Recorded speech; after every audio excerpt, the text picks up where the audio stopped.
الذي نحمده ونستعينه ونستغفره ونستهديه ونتوب إليه ونعوذ بالله من شرور أنفسنا وسيئات أعمالنا من يهده الله فلا مضل له ومن يضلل فلا هادي له وأشهد أن لا إله إلا الله وحده لا شريك له وأشهد أن محمدا عبده ورسوله الذي لا نبي بعده اللهم صل وسلم وبارك على هذا النبي الكريم إمام المتقين وقائد المجاهدين وعلى آله وصحبه أجمعين.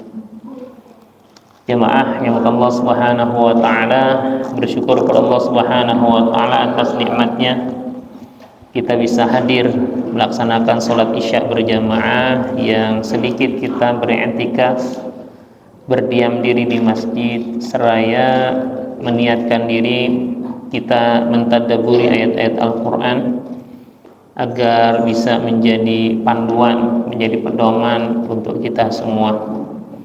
Ketika memang kita sudah tahu, mudah-mudahan ini menjadi pengingat bagi kita semua, karena mengingatkan itu akan bermanfaat bagi orang-orang yang beriman. Wa dzakir fa inna dzikra tanfa'ul mu'minin. Berikanlah peringatan, karena peringatan itu bermanfaat bagi orang-orang yang beriman. Untuk kita yang bisa jadi baru tahu, baru dengar, ya mudah-mudahan ini menjadi sarana kita untuk senantiasa meningkatkan keilmuan kita, menambah pemahaman kita sebagaimana perintah Allah Subhanahu wa taala dalam Al-Qur'an surat Thaha ayat 114, wa qul rabbi zidni ilma, dan katakanlah Tuhanku tambahkan aku ilmu. Dan majelis ilmu, majelis ta'lim, majelis Quran ini adalah salah satu sarana media agar kita bisa mengaplikasikan Rabbi zidni ilma, ya Allah tambahkan aku ilmu. Salam dan salam semoga tercurah kepada Nabi Muhammad SAW serta keluarga, sahabat serta segenap umatnya, dan mudah-mudahan kelak kita bisa duduk bersama Rasulullah Sallallahu Alaihi Wasallam di surga. Ketika Rasulullah Sallallahu Alaihi Wasallam mengingatkan kepada para sahabat, mau nggak aku kasih tahu orang yang paling dekat tempat duduknya denganku di surga? Para sahabat bersemangat, ya, tentu ya Rasulullah. Ya, pertanyaannya, siapa mereka ya Rasulullah? Siapa mereka? Ahsanuhum khuluqah, mereka yang akhlaknya paling baik. Dan salah satu cara memperbaiki akhlak kita adalah dengan kita memahami ayat-ayat Al-Quran. Karena turunnya ayat-ayat Al-Quran itu membentuk karakter Rasulullah SAW dan juga umat terdahulu, umat yang pertama, dan itu juga menjadi semangat bagi kita semua.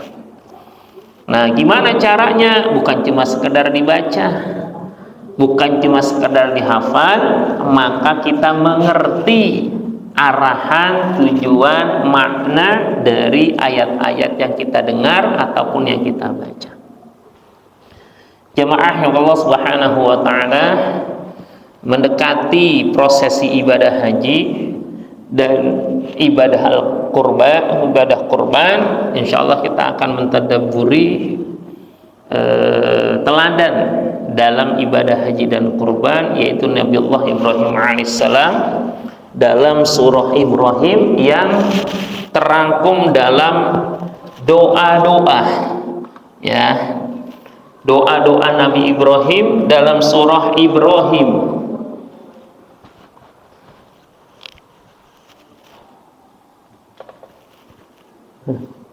Ada lagi,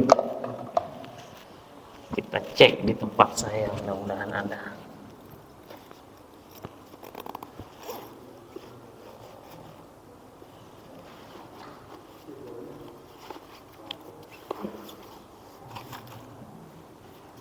Ya, ketinggalan saya, ganti tas. Ada. Wayyutuna, ya, Ibrahim,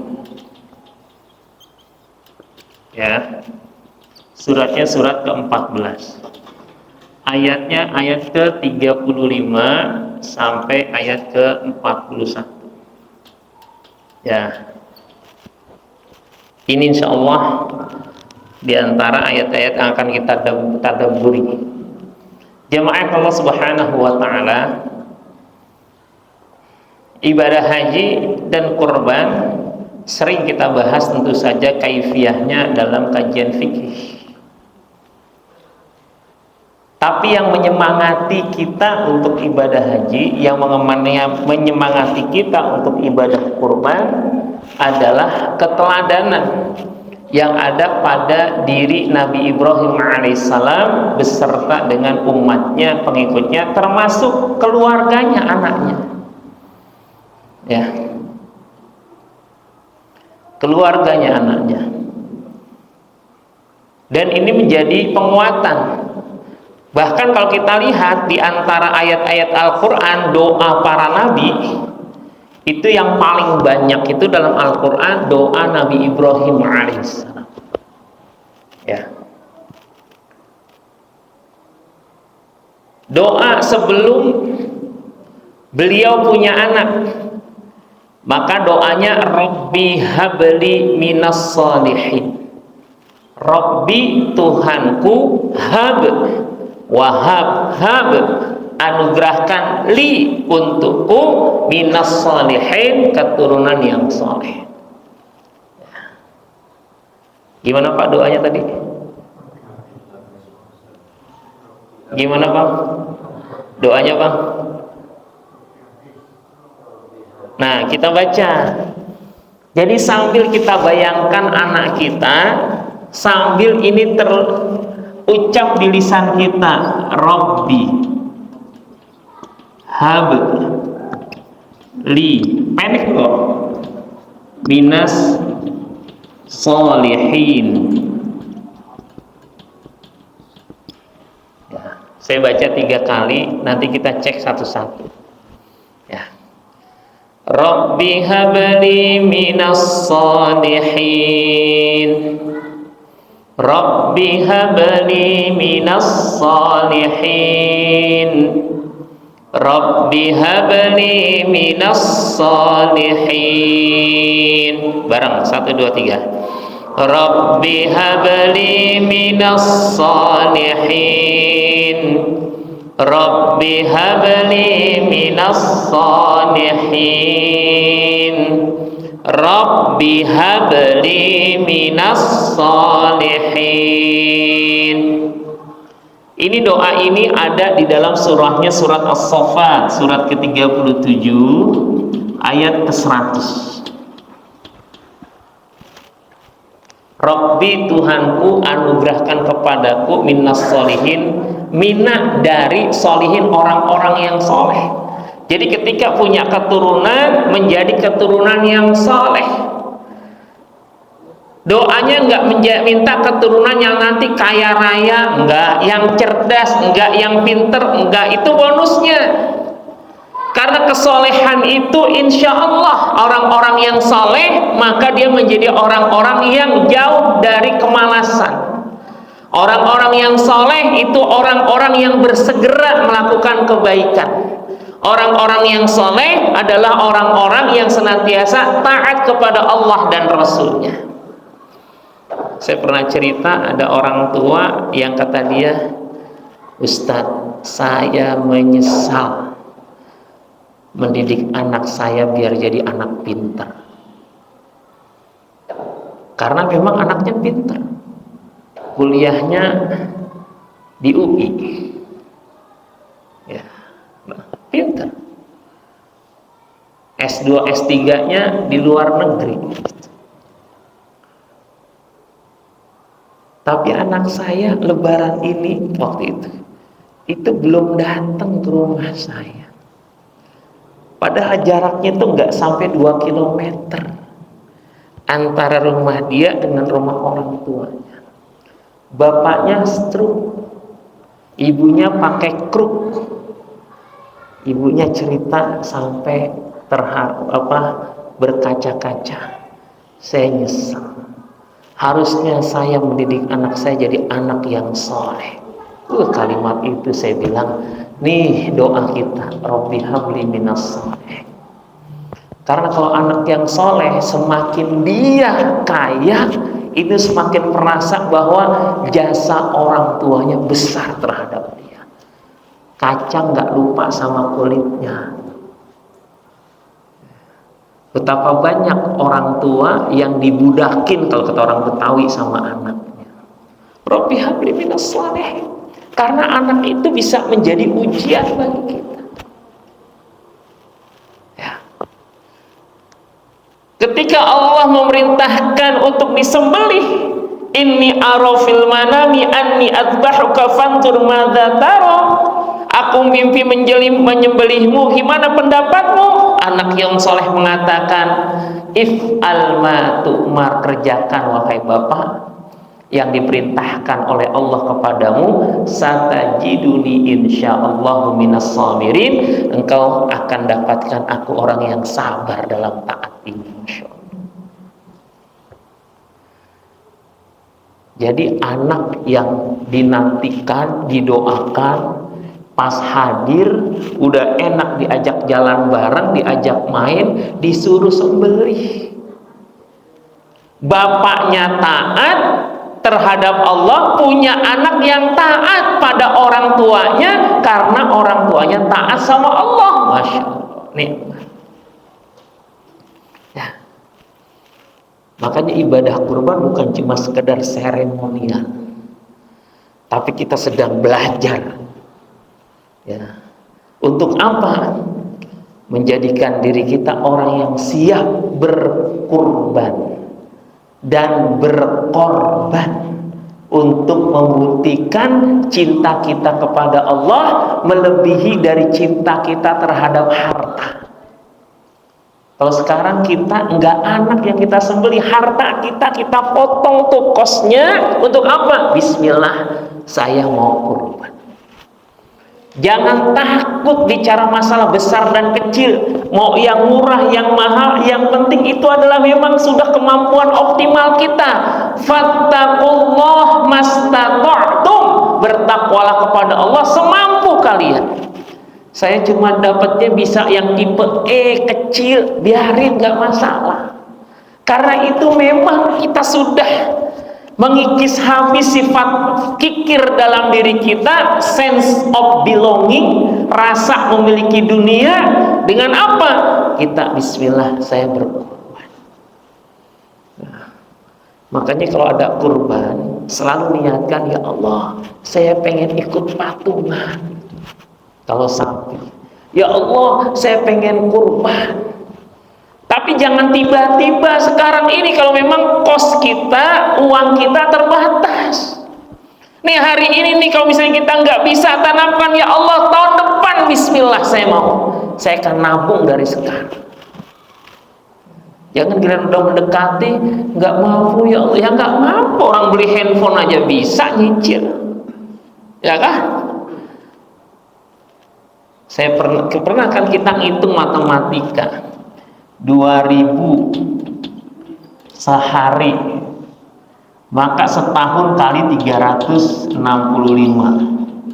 70 ya, ini kan sama dengan 730 ya, kali 2, 1, 2, 3, setahun 730.000. Betul nggak?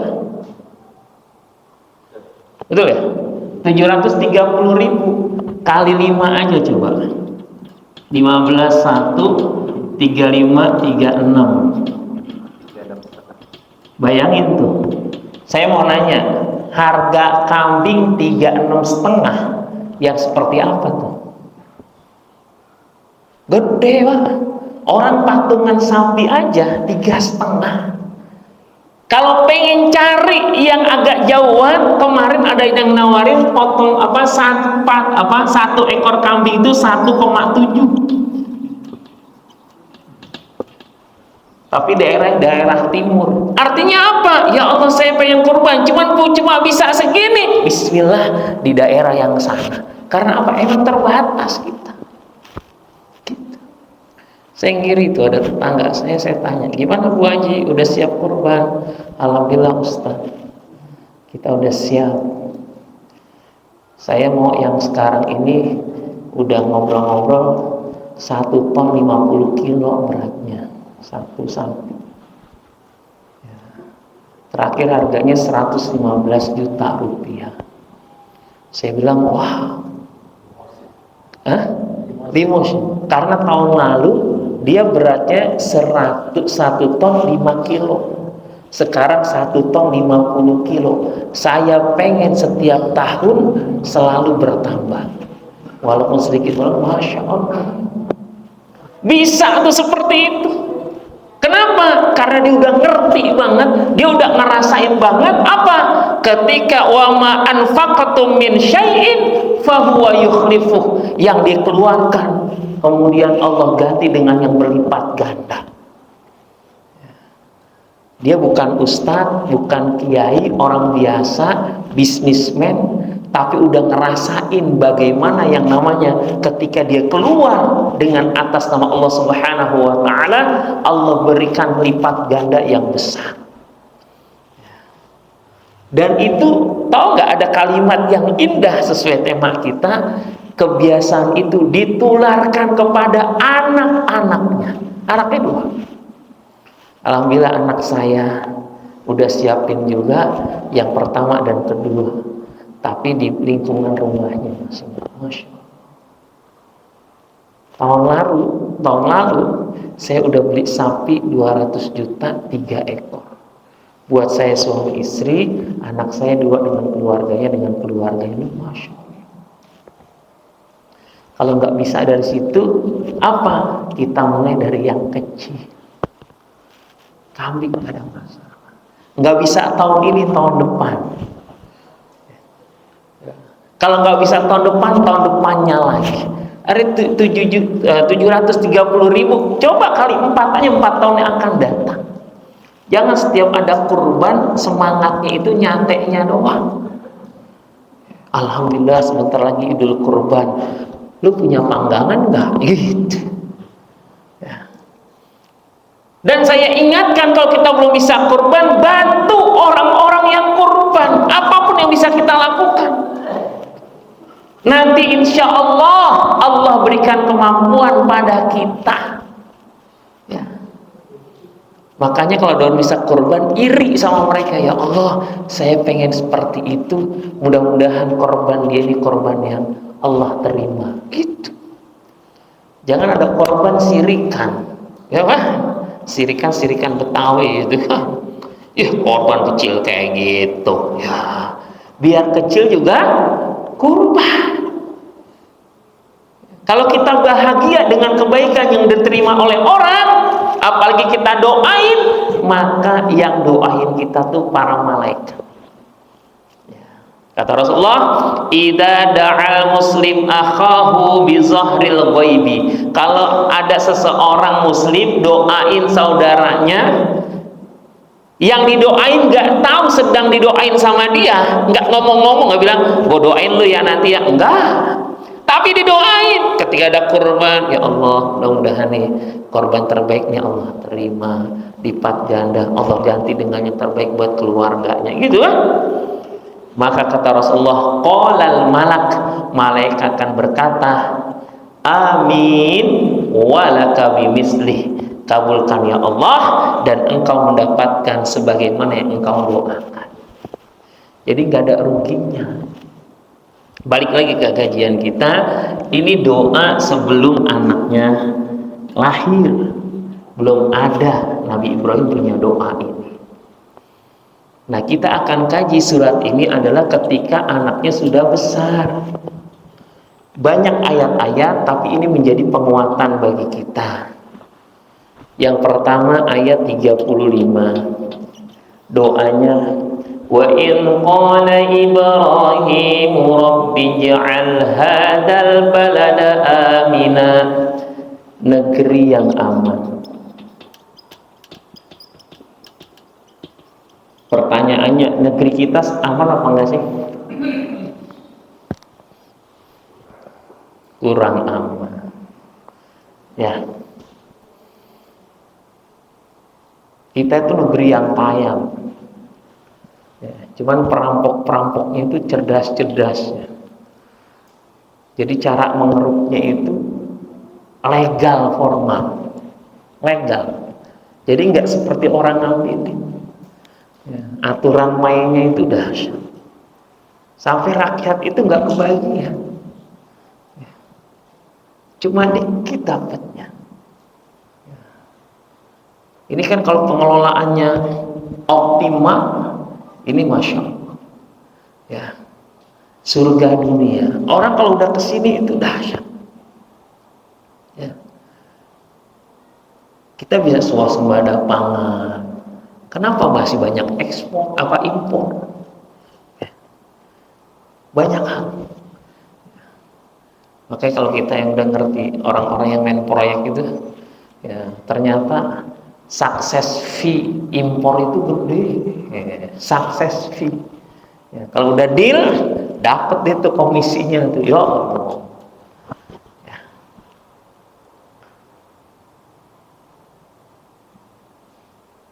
Saya ketika dakwah itu ke Kalimantan Timur, di tempat batu bara. Kemarin ada viral ya, yang pengen gali septic tank keluarnya batu bara, tau nggak? Ya kan? Sampai ada di anekdotnya gitu tuh. Kalau lagi di kamar di tanah kita ada ganja, maka itu milik yang punya, ditangkap dia. Tapi kalau misalnya adanya batu bara, berarti milik negara, disita buat negara, katanya kayak gitu. Wallah kelanjutannya seperti apa. Dan saya pernah menyaksikan itu waktu itu dakwah di Kalimantan itu 10 hari. Pas di hari akhir tuh menjelang pulang, para ustadz itu diajak tur ke tambang batu bara. Ya. Itu yang namanya legokan itu tuh. Ya. Mobil, saya foto mobil itu, ini bannya, kita foto di bawahnya nih, ya, nggak sampai diameternya itu rodanya itu. Tapi dilihat dari sini kecil banget ini mobil. Ini batu bara itu udah berapa? Sampai ada itu alat yang nganterin tuh batu bara tuh kayak eskalator tuh, itu ngalir terus sampai kemana? Ke kapal tongkang di pinggir laut. Saya cuma iseng bilang gini, ini nanti lebaran libur dong gitu, lebaran, karena besoknya Idul Fitri, saya pulang waktu itu. Kata yang bawa saya itu, oh enggak Ustaz, ini tidak ada waktu liburnya, nggak kenal tanggal merah. Berapa lama? Kontraknya itu 30 tahun. Bayangin, saya bilang, ya Allah ya Rabbana. Itu baru dari segi satu jenis tuh tambang. Ya. Jadi nggak aman. Ya. Karena seperti itu. Ya. Maka doa ini, doa Nabi Ibrahim alaihissalam, maka ini doa yang relevan untuk kita baca terus. Rabbi ja'al hadzal balada amina, ya Allah jadikanlah negeri ini negeri yang aman. Aman bukan cuma gak ada rusuh, tapi memang hak dan kewajiban tertunaikan. Bahkan bukan cuma aman dari segi rasa, aman dari segi kriminalitas, bukan. Yang berikutnya doanya, wajenubni wa baniya an na'budal asnam, jauhi aku dan anakku dari menyembah berhala. Ini bicara tentang akidah, agar anak-anak cucuku terjaga akidahnya. Jangan ikut-ikutan orang yang pada nyembah berhala, akhirnya dia ikut-ikutan. Memperhatikan keimanan diri dan anaknya. Dan ini bukan pekerjaan yang mudah. Hari Selasa kemarin saya diminta ngisi kajian, ya, gitu, di WhatsApp sebelumnya. Saya bilang, banyak, saya lagi rapat atau apa online itu. Saya jawab, Ustaz, nanti malam bisa nggak ngisi takziah, kajian, nasihat buat masyarakat, buat sahibul musibah. Saya bilang, oh iya bisa, insya Allah, di Jakarta. Teman Ustadz, kawan saya, bisa insya Allah. Boleh nggak ada telepon dulu gitu? Jarang-jarang nih ngisi kajian ditelepon dulu, tinggal tulis aja kan gampang, temanya apa gitu. Saya yang telepon, Ustaz, nanti tolong ya jangan bahas tentang anak gitu.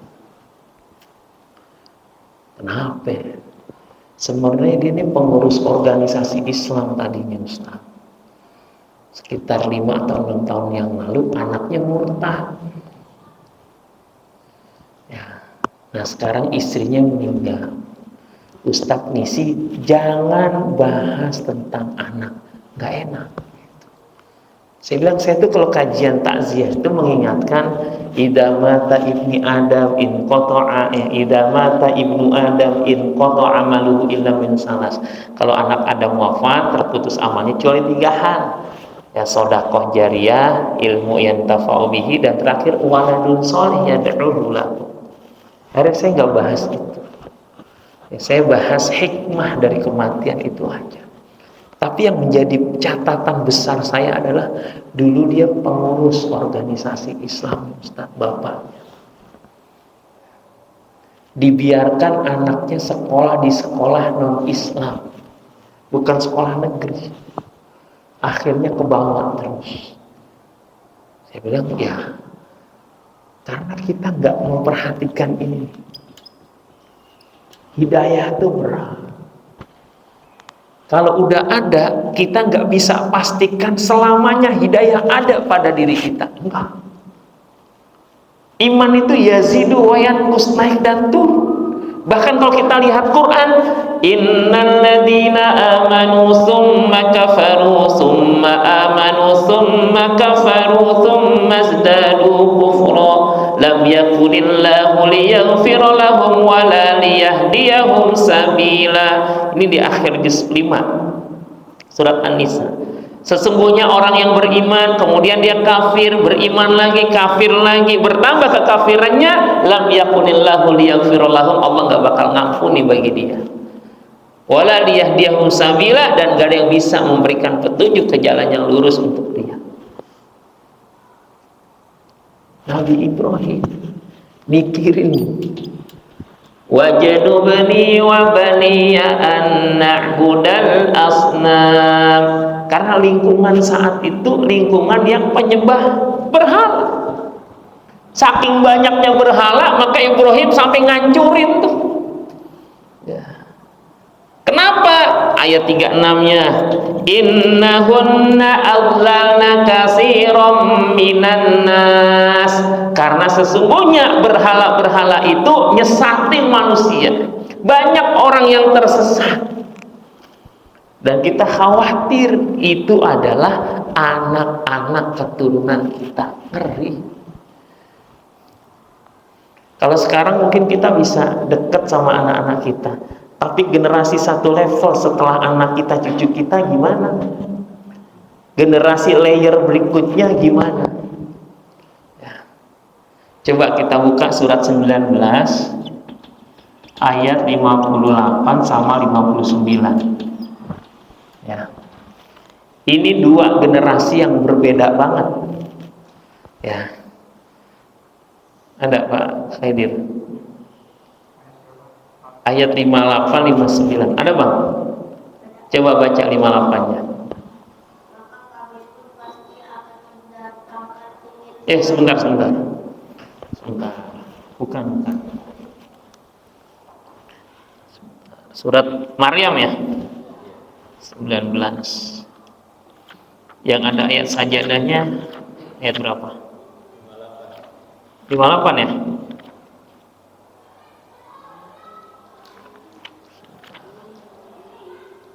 Iya.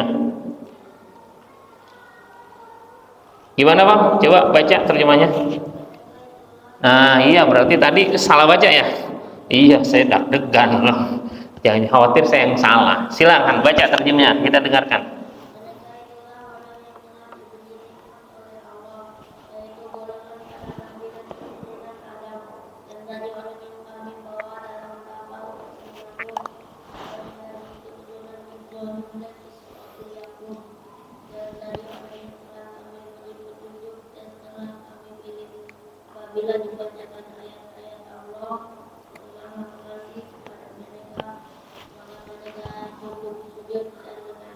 Cukup, nanti habis ini baca ya. Saya pengen menjelaskan dulu.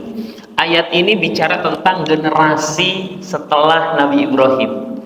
Anak buah Ibrahim, Ismail wa Israel, semuanya mimman hadaina wajtabaina, dan orang-orang yang sudah kami berikan petunjuk dan mereka yang kami pilih. Jadi orang mendapat petunjuk apa salah satunya? Ayat ini mengatakan idza tutla alaihim ayatur rahman, kalau dibacakan ayat-ayat Allah kharru sujjada wa bukiya, maka dia tersungkur sujud sambil menangis karena begitu merasa indahnya hidayah Allah. Jadi kalau dengar ayat Al-Qur'an tuh bisa sampai sujud nangis. Ini generasi yang kita dambakan. Nah, sekarang baca ayat berikutnya. Kemudian datanglah setelah mereka mengganti yang mengabaikan salat dan mengikuti keinginannya, maka mereka telah akan sesat. Dan ini pelajarannya. Fa khalafa min ba'dihim, ada generasi pengganti setelah mereka. Setelah anak-anak keturunan para nabi, khalfun adha'us shalah, generasi yang menyia-nyiakan salat, wattaba'us syahawat, dan mereka yang mengikuti syahwatnya. Kontras banget antara kakeknya dengan cucunya gitu. Kontras banget antara kita dengan mereka-mereka yang generasi setelah kita. Na'udzubillah. Dan itu yang harus menjadi perhatian kita.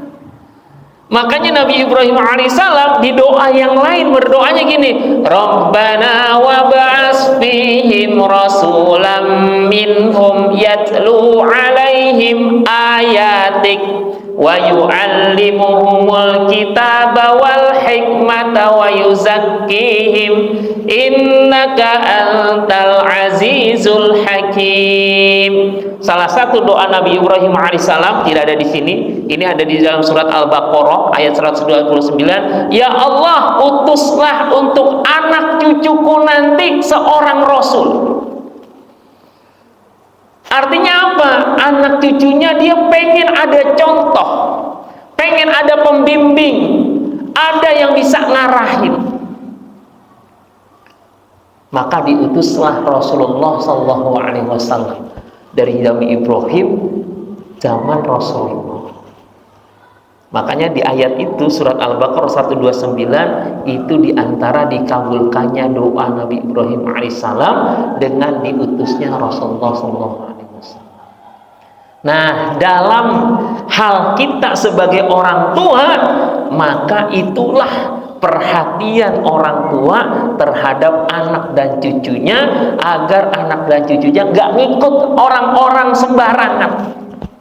Sekarang generasi kita, bahkan kita itu banyak melakukan yang sering disebut normalisasi. Seakan-akan biasa aja. Udahlah emang begini zamannya, biarin aja. Kasus LGBT, ya kan, laki senang laki, perempuan senang sama perempuan, ya. Bahkan lebih dahsyat dari itu, seakan-akan hal yang biasa. Bahkan kasus yang terbaru, seorang syekh terindikasi. Ada yang ngaji sama saya, lulusan Madinah, itu cerita ke saya. Memang untuk menolak kayaknya susah, Ustaz. Karena aneh ngalamin sendiri, ngerti. Karena aneh kenal dia kenal aneh. Cerita sama saya. Dan itu bukan cuman itu, Bahkan di lingkungan sana, di Saudi juga ada komunitas-komunitas yang begitu-begitu, termasuk orang Arabnya.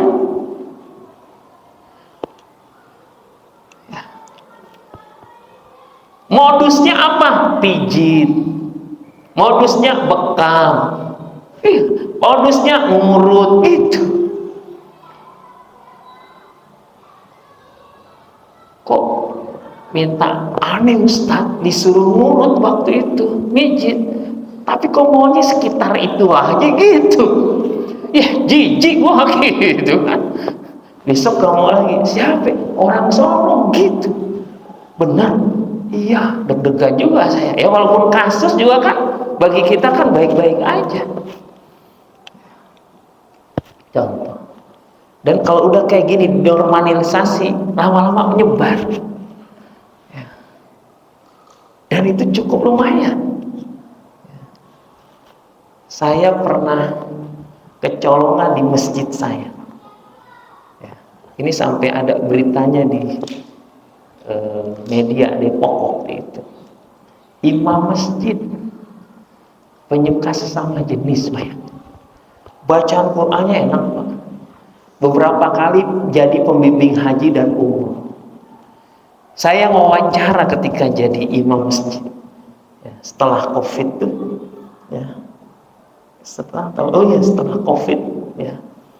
Saya bilang ada yang ustadz yang bawa ini usianya lebih usia kita lah gitu. Saya maksudnya, saya tanya tinggal di mana segala macam, coba tes bacaan Qur'annya. Kalau subuh hari Jumat itu baca surat As-Sajadah, satu surat ya. Sajadah panjang, ada sujud tilawahnya. Itu majelis taklim tuh, wah orang udah pada senang. Bahkan ada jamaah saking senengnya sama dia udah haji, udah umroh. Biasanya kalau imam yang sekarang tuh diumrohin sama pribadi, ada jamaah. Kalau dia umroh dibeliin motor atas nama dia, karena saking senangnya. Tahu-tahu digebukin sama warga malam-malam. Saya tahunya di grup warga. Kenapa nih? Ya Allah, ustadznya udah bengep. Ya, dibawa ke Polres akhirnya. Kenapa? Yang lain lagi pada ngaji. Ya, di rumah warga, dia grepe-grepe anak-anak remaja di dalam kamarnya. Ya Allah. Ngerti? Alasannya tadi itu. Ya. Ini kalau kita normalisasi, biarkan. Hati-hati. Ya. Banyak hal-hal kita harus scan. Apalagi Luqmanul Hakim menasehati anaknya, bukan cuma sholatnya doang. Ya bunayya aqimis sholah wa'mur bil ma'ruf wanha 'anil munkar wasbir 'ala ma asobak. Jadi ngedidik anak tuh bukan cuma sekedar rajin sholat, tapi ada wa'mur bil ma'ruf, menjadikan dia seorang dai, menyuruh kepada kebaikan, mencegah kepada kemungkaran. Nggak boleh diam. Kalau diam nanti kita masuk dalam kategori menormalisasi. Karena yang namanya kemaksiatan tuh ya pelan, lama-lama masuk jurangnya kita. Ya. Makanya saya kalau ada anak tuh udah ngomong agak kasar tuh, nggak dibiarin, deketin. Toto ngomong anjing, saya bilang, bang, anjingnya mana? Gitu. Kaget. Perempuan sama tuh, ngomong sama temannya di belakang, anjing lu, gitu kan. Samping saya bilang, kamu pakai jilbab ngomong kayak gini, gak pantas, malu. Ada jamaah yang lain kaget karena dia diem-diem aja. Kalau saya nggak bisa, karena jangan masuk kita membiarkan kemungkaran itu dari hal yang kecil. Ya, kalau dulu ya pakaian ketat itu biasanya adanya di kolam renang perempuan. Sekarang pakaian ketat perempuan ada di pinggir-pinggir jalan. Alibinya itu lari, olahraga. Sekali-kali di ke Car Free Day, saya cuma sekali ke Car Free Day itu. Itu banyak, berat juga, ya Allah. Berjilbab, tapi kondisinya itu seperti itu, membentuk. Dulu adanya di kolam-kolam renang, sekarang udah keluar. Dulu musik dugem Pak, musik remix tuh adanya di night club. Sekarang ada di tempat senamnya ibu-ibu. Betul nggak? Coba dengerin aja lagunya, nggak jauh beda. Yang bunyinya asap gitu kan. Jadi membiasakan. Lama-lama tuh sensitivitas terhadap kemungkaran hilang. Kenapa? Karena kita ikut-ikutan. Dan itu berat. Maka untuk masalah akidah, wajnubni wa baniya an na'budal asnam, jauhi aku dan anak-anakku dari nyembah berhala. Kalau sekarang jauhi aku dan keturunanku dari apa? Budaya-budaya yang jauh dari ridho Allah Subhanahu wa taala. Harus kita perhatikan. Ya. Ini ayat 36 ya, bicara tentang innahunna adlalna katsiran minan nas, bahwa berhala itu menyesatkan. Faman tabi'ani fa innahu minni wa man asani fa innaka ghafurur rahim. Ini indah ya. Ayat ini apa? Kalau mereka ikutin aku, maka bagian dariku. Kalau dia enggak ikutin aku, engkau ya Allah Maha Pengampun lagi Maha Penyayang. Ini mental seorang dai mendoakan orang lain. Doa siapa? Doa umat. Ya. Kalau dia enggak taat, fa innaka ghafurur rahim, engkau Maha Pengampun lagi Maha Penyayang. Ini ayat 37 yang subhanallah ini. Ya. Coba perhatikan ayat 37. Bang, surat 14 37, Bang. Kalau Pak Haidar udah ada, duluan, silakan. Ya Tuhan, sesungguhnya aku telah menempatkan bagian keturunanku di lembah ini mempunyai di kembang. Engkau itu yang hormati, ya Tuhan, yang itu agar mereka melaksanakan sholat, maka jadikanlah hati bagi manusia cenderung kepada mereka. Dan berilah mereka rezeki dari buah-buahan, mudah-mudahan mereka bersyukur. Ini doanya memang kalau kita lihat ya, bagaimana sebagai orang tua dia menempatkan anaknya di lembah yang nggak ada pohon tapi dekat Baitul Haram. Tujuannya ada kalimat Rabbana liyuqimus shalah, wahai Tuhan kami, agar mereka mendirikan sholat. Jadi ikhtiar orang tua gimana caranya agar anak-anaknya mudah beribadah ngerjain sholat. Maka ditempatkanlah Ismail alaihissalam yaitu di samping Baitul Haram. Apa pelajaran bagi kita? Kita sebagai orang tua jangan sampai menjauhkan anak-anak kita dari masjid. Dan harus merasa kehilangan kalau mereka jauh dari masjid, apalagi anak-anak laki. Jangan gara-gara kita akhirnya mereka nggak mau ke masjid. Karena belajar dari kisah Nabi Ibrahim, doanya Rabbana liyuqimus shalah, aku tempatkan di sisi Baitul Haram, Rabbana liyuqimus shalah, ya Tuhanku agar mereka mendirikan sholat. Jadi sangat perhatian, termasuk biar kondisinya secara fisik jangan jauh dari tempat ibadah. Pelajarannya jangan jauhkan anak-anak kita dari majelis ilmu, majelis taklim, tempat ibadah. Kalau nggak ada anak kita, cucu kita saat ibadah nih, Isya misalnya tadi, perlu kita tanyain, Bang, tadi kok nggak kelihatan ke masjid? Kalau perlu harus memberikan hadiah, memberikan apresiasi, memberikan penghargaan, silahkan. Agar apa? Liyuqimus shalah, agar dia senantiasa mendirikan sholat. Itu perhatian orang tua terhadap anak-anaknya. Sehingga ketika kita wafat, kita menjadi orang yang tenang. Kenapa? Karena kita udah siapin.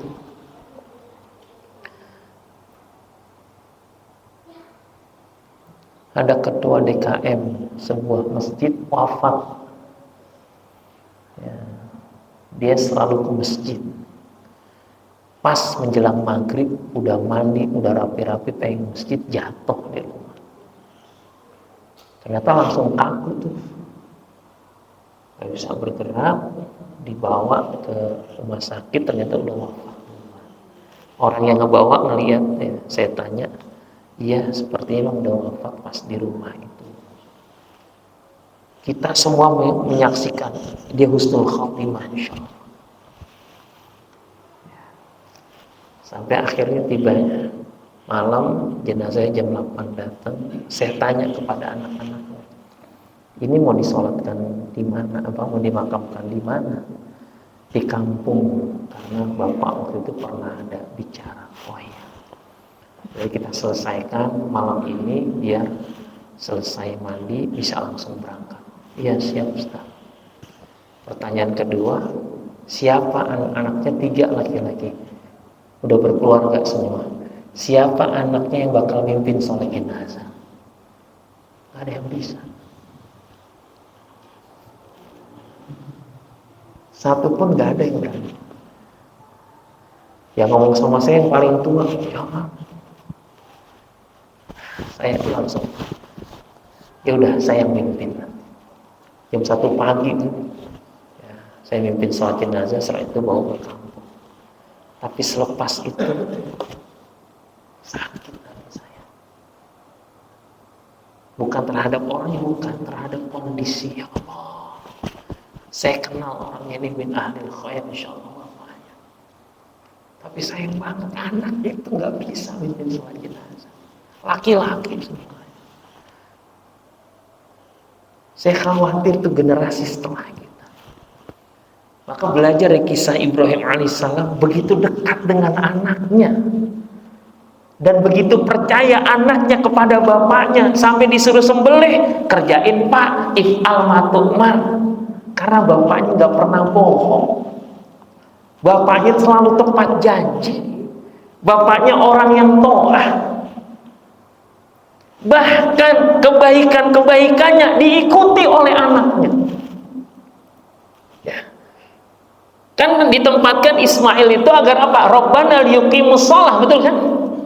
Ya. Kita lihat suratnya, surat Maryam yang tadi, cuman ayat di atasnya.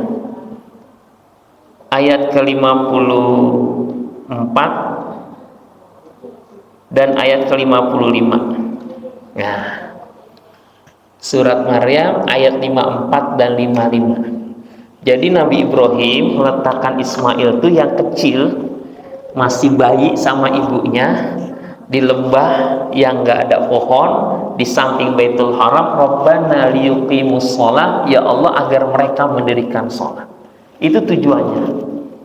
Nah sekarang kita baca kisah tentang Nabi Ismailnya. Silahkan Bang baca terjemahnya. Ayat tadi berapa? 54 dan 55. Yang keras suaranya Bang.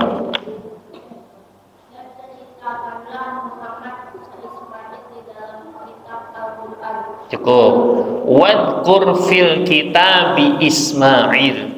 Ceritakanlah ya Muhammad SAW kisah Ismail di dalam Al-Quran. Jadi Rasulullah diperintahkan oleh Allah untuk bacain kisah ini kepada umatnya, dan kita termasuk di dalamnya. Lanjut Bang.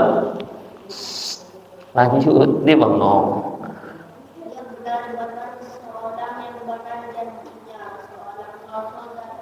Iya. Kan doanya tadi masih kecil tuh, Rabbana liyuqimus shalah. Akhirnya dia menjadi nabi dan rasul. Lanjut Bang, ayat berikutnya. Dan dia menyuruh keluarganya untuk melaksanakan sholat dan menunaikan zakat, dan dia seorang yang diridhoi di sisi Tuhan. Ya. Nabi Ismail adalah nabi wa kana ya'muru ahlahu bis shalah waz zakah. Dia adalah seorang nabi yang memerintahkan keluarganya untuk mengerjakan sholat. Jadi bapaknya Rabbana liyuqimus shalah, diikutin oleh anaknya juga kana ya'muru ahlahu bis shalah, memerintahkan keluarganya untuk sholat. Masya Allah. Itulah visi orang tua yang besar, bagaimana menghadirkan kesolehan untuk keturunannya. Dan alangkah bahagianya orang tua kalau kebaikannya itu diikuti oleh anak-anaknya, itu dahsyat. Walaupun tidak ada jaminan ketika bapaknya soleh, anaknya pasti soleh, enggak juga. Ya. Kita belajar dari kisah Nabi yang lain. Salah satunya Nabi Nuh yang anaknya nggak mau taat, nggak mau ikut sama dia. Ya. Ayat 37-nya tadi udah ya. Ya, mengerjakan sholat. Ayat 38-nya ungkapan. Ya. Alhamdulillahilladzi wahabali 'alal kibari Ismail wa Ishaq. Inna rabbi lasami'ud du'a. Ya, alhamdulillah. Ayat sebelumnya Rabbana innaka ta'lamu ma nukhfi wa ma nu'lin wa ma yakhfa 'alallahi syai'un fil ardi wala fis sama. Ayat berikutnya itu adalah ungkapan seorang nabi bahwa apa? Allah Maha mengetahui apa yang ditampakkan ataupun yang kita sembunyikan, termasuk keinginan-keinginan kita terhadap anak-anak kita. Jangan sampai keinginan kita dalam hati kita itu ada nilai-nilai negatif untuk anak-anak kita. Hati-hati kalau itu jadi doa. Pernah dengar kisahnya Sudais, Imam Masjidil Haram, ya kan?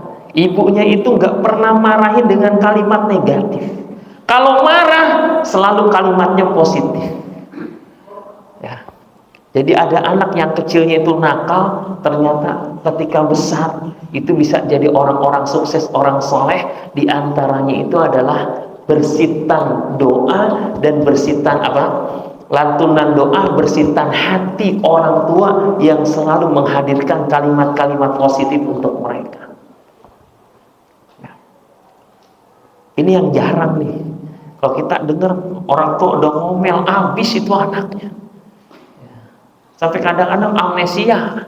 Lu anak siapa sih? Gitu. Anaknya sendiri. Lupa dia. Lu anak siapa sih? Dasar anak setan. Berarti ke dia dong. Ya. Maka kajian orang dewasa, kalau kita sama istri nggak baca doa Allahumma jannibna syaitan wa jannibna syaitan ma razaqtana, maka saat itu ada setan yang barengan. Itu hadis Nabi. Maka hati-hati kalau cuman asal-asalan. Ya, yang penting selesai. Ini 38. Nah, 39-nya itu ungkapan bahagia karena di usia yang tua ternyata dapat anugerah keturunan. Artinya kita belajar sabar dalam berdoa. Jangan sekali doa pengen langsung dapat ya. Orang ditempok langsung bunyi, ya kan. Kadang-kadang doa itu panjang lama. Kayak doa Nabi Ibrahim tadi, doa untuk diutusnya Rasul dari zaman Nabi Ibrahim, baru lahirnya Rasulullah itu di akhir zaman seperti ini. Nah, yang 40, dan 41. 40 itu doa tentang sholat untuk kita dan anak-anak, dan berikutnya doa 41 itu adalah doa untuk orang tua dan orang mukmin semuanya. Rabbi ij'alni muqimas sholati wa min dzurriyyati rabbana wa taqabbal du'a. Yang kedua, Rabbana ighfirli wa liwalidayya wa lil mu'minina yauma yaqumul hisab. Jadi Nabiullah Ibrahim alaihissalam sangat memperhatikan dirinya, keturunannya, orang tuanya, bahkan orang lain dalam doa-doanya. Itu cermin jangan sampai kita orang yang egois, nggak pernah mikirin orang lain. Ya, Nabi Ibrahim negaranya didoain, keturunannya didoain, orang tuanya didoain, walaupun orang tuanya akhirnya nggak ikut apa yang diajak oleh Nabi Ibrahim alaihissalam. Itu ada dalam surah Al-Kahfi juga, ayat surat Maryam ayat 41. Dan doa yang lain adalah walil mu'minina yauma yaqumul hisab, doa untuk sesama mukmin. Kadang-kadang kita beda dikit aja boro-boro didoain, dilaknat orang. Emang dasar elu kayak gitu ya. Nabi Ibrahim yang gak taat sama dia aja minta agar Allah ngampunin dia. Wa man asoni fa innaka ghafurur rahim, kalau gak taat kepadaku engkau ya Allah Maha Pengampun lagi Maha Penyayang. Bulan depan ya, doa di dalam surat Ibrahim ayat 40 dan 41 kita cek bareng-bareng ya. Yang sudah hafal kita cek, yang belum hafal nggak masalah. Nggak mau ngaji kenapa? Ntar dicek hafalan. Enggak. Targetnya dibaca keseharian ya. Apalagi kalau kita jadi imam baca ini, ya Allah itu nikmat. Di nuansa Idul Adha dan nuansa kurban seperti ini.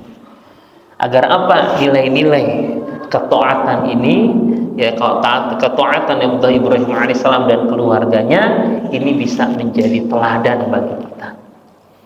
Sebagai penutup, Allah berfirman, suratnya 60 ayat keempat, qad kanat lakum, sudah ada bagi kalian uswatun hasanatun, teladan yang baik, fi Ibrahim walladzina ma'ah, pada diri Nabi Ibrahim dan orang-orang yang bersamanya. Nah, salah satunya kita merefleksikan dalam ibadah haji dan ibadah kurban. Semoga yang belum ibadah haji niatkan dalam hati azam yang kuat, minta sama Allah, ya Allah, saya pengen melaksanakan ibadah haji. Yang belum bisa kurban sama juga ya. Gimana cara Allah? Itu idza arada syai'an ayyaqula lahu kun fayakun. Kalau Allah berkehendak, caranya ntar tinggal ngikutin aja ya. Ada yang tiba-tiba jadi petugas. Saya ingat tuh, ada yang ngaji sama saya itu orang puskesmas dulu di kota Depok nih. Karena saya pernah ngisi pengajian departemen Dinas Kesehatan Kota Depok dulu. Tahun berapa tuh? 2000 berapa, awal-awal. Ya. Dia petugas di di kesehatan, di puskesmas. Tahu-tahu ditunjuk sebagai TPHD, tim pembimbing haji, tim pendampingnya haji daerah. Kenapa pendamping kesehatan? Ya Allah, nggak pernah kebayang. Di Permata Duta Masjid Al-Ikhlas itu ada merbot, itu udah dibukain tabungan sama pengurus biar suatu saat bisa haji. Nggak kebayang kapan berangkat hajinya. Ternyata di perumahan itu ada yang kerja di atasnya kedutaan Saudi. dapat undangan Raja Arab tuh satu orang. Siapa yang mau dikasih? Tak dikasih undangan, dia udah haji. Dikasih merbotnya. Pengurus DKM yang banyak yang belum haji, merbot. Kawan saya. Tahu-tahu di grup ada yang punya kain ihram nggak? Boleh pinjem nggak? Kenapa? Karena dadakan kayak tahu bulat. 2 minggu sebelum haji, ya, sebelum acara ukuf tuh udah baru berangkat ya. 2 minggu setelahnya udah pulang. Orang-orang masih pada di sana. Qadarullah idza arada syai'an ayyaqula lahu kun fayakun. Yang penting punya azam, punya tekad. Bahkan janji Allah, wa may yattaqillaha yaj'al lahu min amrihi yusra. Siapa yang bertakwa kepada Allah, Allah akan mudahkan urusannya. Wallahu a'lam bishawab. Lebih kurangnya mohon maaf. Assalamualaikum warahmatullahi wabarakatuh.